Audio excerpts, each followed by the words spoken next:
Bamidbar Chapter 4. This chapter includes two parts, both of which are sort of duplicates of previous parts, but adding some details, and it really needs to be understood why there's so many details and so many times, but as we discussed, there's something going on in all of this. We should be able to imagine it and to see it in detail.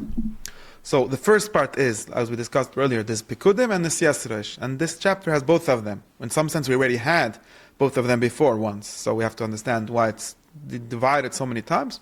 But we have the Pikude, first in the Siyasresh, as it says, no Siyasresh b'nai Levi, and in each one, it doesn't say b'nai Levi, it says for each family, Kahas. So, Kahas, Gershon and Merari, in that order, different than the order before.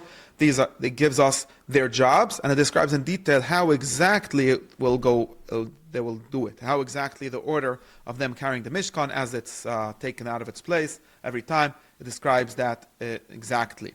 So that's the story of the Nesiyas Rosh, and then it gives again an account, or maybe a slightly more detailed account of the Pekudei HaLevi. So the accounts of the Leviim, all of them in detail and in total. So we start with a mitzvah and a command. Each one has a mitzvah, and then it says that it's done. It says Hashem tells Moshe and Aaron. So another thing that we should keep in mind, why sometimes it's Moshe only, why sometimes Moshe and Aaron. All the Pekudim must say explicitly that they're Moshe and Aaron.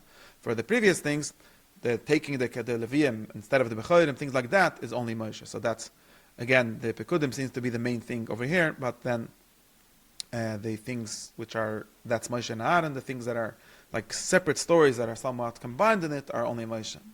So, back to where I am.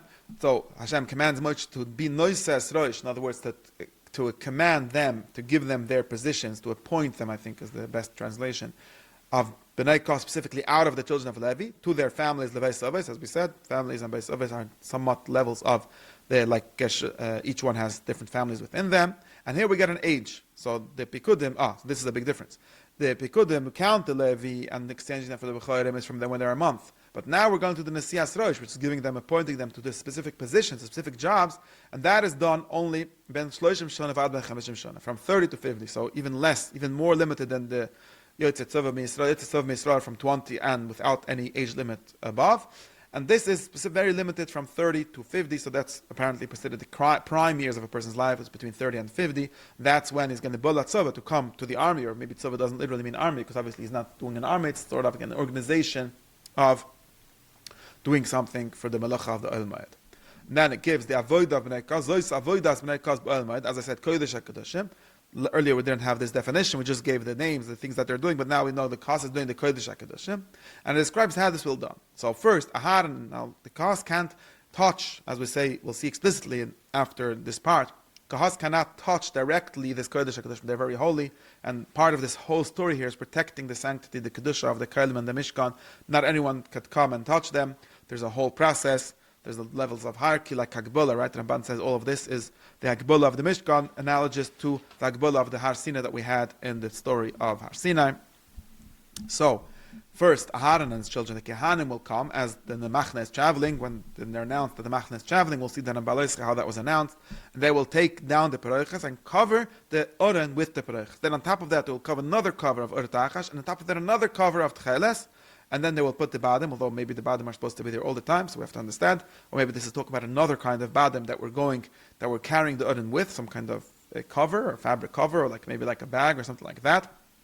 So each of these, so in other words, when the Mishkan is in its place, it's all covered by the Peroiches and the Musaf from outside. Now when it's traveling, where they're taking out the vessels from the Mishkan, so they still need to be covered. So they get a special new covering for the times of travel, and this is like a specific special covering. The same thing, the Shulchan, they put a Tcheles on it, and on on that they put all the vessels that belong, all the utensils that belong to the Shulchan, the Kodesh, the Kappas, the Menachos, the Ksos HaNusach, and the bread. And then on top of that they put a Beged Tilas Shoni, and then another cover of Tachash, and again Sumias Badav. So that's how the Shulchan is sort of packed up. But I think this whole packing up has like I said, a ritual aspect, has a Kedusha aspect, in the sense that it's protecting its Kedusha. And then the same thing, they take another Beged Chayles and cover the menorah, its lamps, all of its utensils, the Melkachayim, the Machtos, all the tools of the utensils of its oil, and they put it all into a Ur Tachash, v'nasnu ala moed. So here we see the menorah didn't have badim, it had some kind of moed in which it was carried along with this fabric thing. Same thing with Mizbeach Hazov, they cover with a Beged Chayles and Michser Tachash and put the badim. and then they take all the keli mizbech and put it on top and put it into that big tcheles and cover it with artachash and put it in the moed. Then the mizbech achitza, and the same thing. They first leave the medash and v'dishnias mizbech. They take out the ashes, as we learned trimus adeshin. So of course, when you travel, you have to clean it up, so it's not going to like pour all over. Put it on top of beged agama. So this is a lower level. We'll notice that there's also levels in these and these things. The urim was covered with pareiches itself, which was made from tcheles agama, lasun, and so on. The next level of kailim, the menorah, the shulchan, and the mizbech hazav were covered with tcheles, and the mizbech hachitza is covered with beged agama, which is one level lower than tcheles. They put in it all its utensils that service it, the machtas, the mizlogos, the yom, the mizrokos. They put on top of their artachash. All of them get the artachash on top, and put the badim, and then they finish covering everything. Now, after all of this, the bnei kasket come. They shouldn't touch the kodesh, and then they will die if they would have touched the kodesh. This is the avodah of the bnei kahas, the masa of bnei kasar, the carrying the things that they carry in the oil moed. Now, Elazar, we discussed earlier, Elazar and the children of Aharon had also jobs. Elazar ben Hanak, his job is to take care of the oil itself, the ketores, and the oil, and the minchas atamad. There was a tamad mincha, remember, minchas chavitin that we made, and the shana mishcha. So in other words, the Leviim take care of the kailim, but the avodah itself, or the shemen, the mincha, the things that they do the avodah with, that is something that the kehanim have to take care of. So it's a higher level. And now, since we discussed that this whole thing is a huge amount of care, of protection, how nothing should touch the kodesh and so on. So we have a specific mitzvah just talking about this. Hashem tells Moshe and Aaron, Al tachrisa shevet mishpachos hakos v'techalim. Don't let the shevet of Kasi, the internal shevet Kas, right now, interesting that they're called shevet again, because shevet is the Levi, and now Kas is also called the shevet. Don't let them be cut off from the Leviim, because if they're doing a very dangerous job, so to speak. They have the most dangerous job. So therefore, you have to make sure that all of this is done correctly, and it's really just another hazara that all of this is done correctly. If you want them to live and not die, when they come to the Kodesh HaKadosh, Maharan's children should come and put each of them on his work, on his master. This is just like a special warning for Aharon and his children to make sure to come and do all of the things that we discussed before the Leviim come. If they will come and if they will touch or see or something like that, they might die. So that's. And here is also the end of Parshas Bamidbar. Whoever cut up the Parshas, I have no idea why they cut it up here, because this is a clear continuation. Same thing from Bnei Gershon. Now we're going on to Nesiyas Rosh Bnei Gershon. To count them, there's the same language, so we're not going to repeat it. Now we give the Avodah of Bnei Gershon, also the Avodah and the Masas. They carry, as we said before, the Iriyos, all the fabrics parts, and the Musach and the fabrics of the Chutzar, and all the parts of them. And there isn't any explanation of how it's done, because it's pretty obvious. There isn't any special halachas of this. And now we have the addition is that Aharon and his children, they command all of this. So, like we said before, Aharon and his children have to give the avodah of Kaz, they give them that, they cover it. So, the same thing for Gershoni, although there isn't that, it's still, the Aharon Ivanav is still in charge of it. It's Al Pihem, it's according to their command, and they will take care of it, and that's Isamar that takes care of this. Okay. Now we talk about Merori. Merori, again, we have the same preface, Mishpachoisam, Meshlashin Shana, and so on. What do they do? As we said, they carry all the wooden parts, so to speak, of the Mishkan, the Krushim, and the Mudim of the Chotzer, and everything related to that.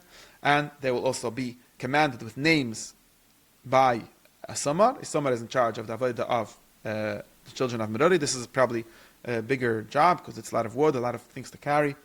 And B'Shem Tifkei will be counted by names, as we said. All these counting that does by names, and probably each name gets his job. Merori, Isamar's job was to say, you employed, you ben something, ben Merori, your job will be to carry this keresh and so on. That's the story of the Siyas Noish B'nai Levi. Now we get the story of the Pekudah B'nai Levi, again counted not from 1 month as before, which was for the purpose of the Pidyon and B'chayrim, but for the purpose of the Avodah. So that's a new Pekudim. That's why it's not. I said that it's double. It's not really double. It's just maybe somehow this could have all been combined, but it's a new thing. And the Yifkad Moshe Har Nesiya Eida, they count the Kahasi again from 30 to 50, and they end up with the amount of 2,750 people. That's Kahas. For Gershon, they do the same thing. They end up with the amount of 2,630. For Merud, they do the same thing. They end up with the amount of 3,200 people.